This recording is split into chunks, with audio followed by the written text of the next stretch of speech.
Assalamualaikum warahmatullahi wabarakatuh. Bismillahirrahmanirrahim.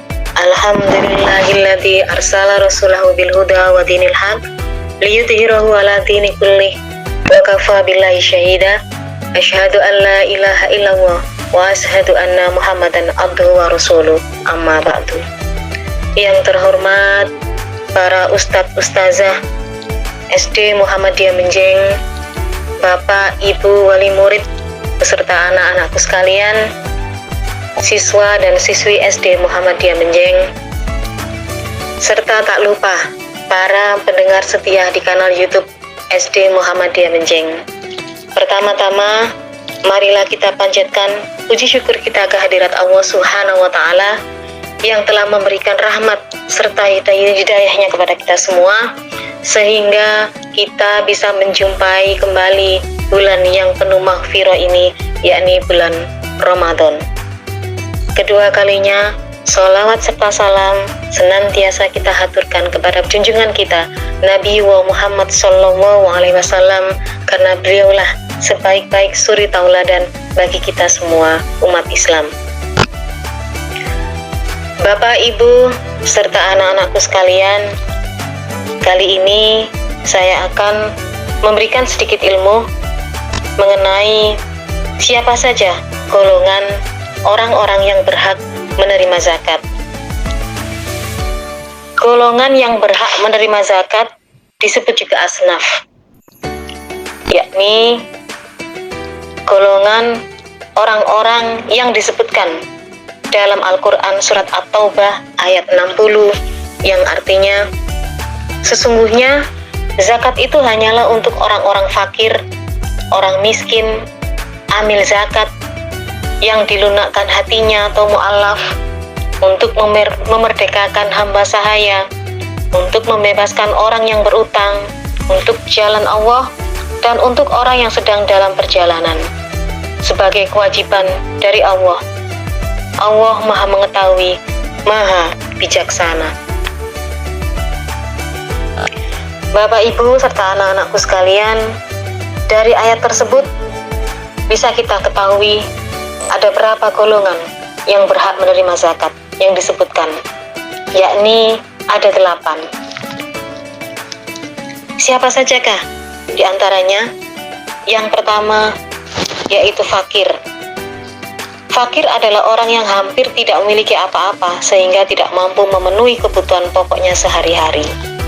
Sebagai satu contoh, seorang lansia yang hidup sendiri tanpa penghasilan tetap, dan lagi orang sakit menahun yang tidak bisa bekerja dan tidak punya keluarga yang menanggung. Yang kedua, miskin. Miskin adalah orang yang memiliki penghasilan tetapi tidak cukup untuk memenuhi kebutuhan dasar hidupnya. Salah satu contoh, buruh harian dengan penghasilan tidak tetap yang tidak cukup untuk kebutuhan keluarga. Ada lagi satu contoh lagi, seorang janda dengan anak kecil yang bekerja tetapi masih kekurangan biaya hidup dan sekolah anaknya. Golongan yang ketiga yaitu amil. Amil adalah orang atau panitia yang mengelola dan mendistribusikan zakat.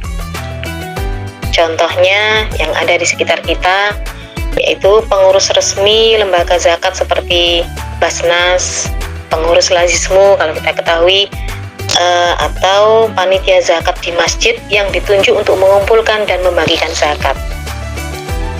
Berikutnya yang keempat, golongan orang-orang yang berhak menerima zakat yaitu mu'allaf. Mu'allaf adalah orang yang baru masuk Islam atau orang yang perlu dikuatkan hatinya agar lebih dekat kepada Islam. Contoh, orang yang baru masuk Islam dan masih membutuhkan bimbingan serta dukungan ekonomi. Satunya lagi, seseorang yang masuk Islam tetapi dikucilkan oleh keluarganya sehingga mereka kehilangan mata pencariannya. Berikutnya yang kelima adalah rikob atau hamba sahaya. Hamba sahaya yaitu budak yang ingin memerdekakan dirinya Kalau pada masa sekarang bisa dimaknai sebagai upaya membebaskan orang dari perbudakan atau penindasan. Contoh, korban perdagangan manusia. Contoh lagi, orang yang terjebak dalam sistem kerja yang menindas dan perlu dibantu untuk merdeka. Berikutnya, ghorim. Yang keenam ini adalah ghorim.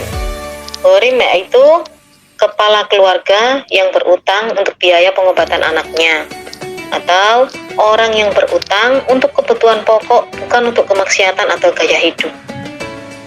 Salah satu contoh itu tadi ya, ghorim. Ghorim adalah orang yang memiliki utang dan tidak mampu membayarnya untuk kebutuhan yang halal. Berikutnya, yang ketujuh adalah fisabilillah. Fisabilillah adalah orang yang berjuang di jalan Allah, misalnya untuk dakwah, pendidikan Islam, dan perjuangan kebaikan. Contohnya, guru ngaji di daerah terpencil yang berdakwah tanpa penghasilan tetap. Kegiatan pendidikan Islam, pembangunan, sarana dakwah, atau bantuan untuk pejuang kemanusiaan. Itu termasuk fisabilillah. Yang terakhir yakni yang ke-8, golongan orang-orang yang berhak menerima zakat menurut Al-Quran surat At-Taubah ayat 60, yaitu Ibnu Sabil. Ibnu Sabil adalah musafir atau orang yang sedang dalam perjalanan dan kehabisan bekal. Contohnya, musafir yang kehabisan bekal dalam perjalanan, pekerja rantau yang kehilangan dompet dan tidak punya biaya pulang. Bapak, Ibu, serta anak-anakku sekalian, sedikit ilmu yang bisa saya bagikan untuk semuanya tentang siapa saja golongan orang-orang yang berhak menerima zakat. Mudah-mudahan sedikit ilmu dari saya bisa menambah wawasan kita tentang ilmu-ilmu agama. Mohon maaf apabila ada salah kata, dan saya akhiri. Nun wal qalami wa ma yasturun. Wassalamualaikum warahmatullahi wabarakatuh.